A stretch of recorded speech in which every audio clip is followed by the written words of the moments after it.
तो भाई जिन लोगों का घर में कहता है ना कि दोस्त से दूरी बना के रहो, तो ज़िंदगी में ऐसा भी एक दोस्त का ज़रूरी है। मैं दिखाऊंगा। मेरा बाइक खराब हो गया तो दोस्त को कॉल किया, वो बिना कुछ बताए बोल रहा है आ रहा हूँ, ठीक है। तो ऐसा भी एक दोस्त होना चाहिए ज़िंदगी में। मेरा एक नहीं, काफ़ी सारा है ऐसा, जिसको कॉल करूँगा वही आ जाएगा। लेकिन ये लो चितिया आया है, आओ। मामा का स्कूटी लेके आया।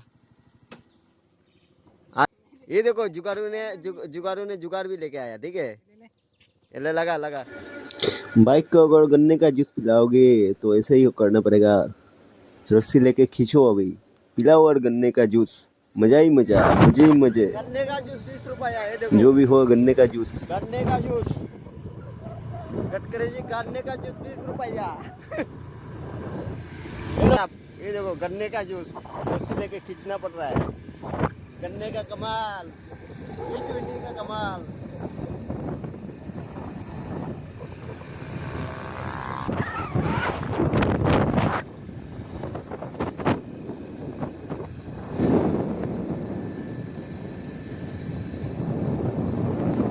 गन्ने का जूस 20 रुपया, ये देखो।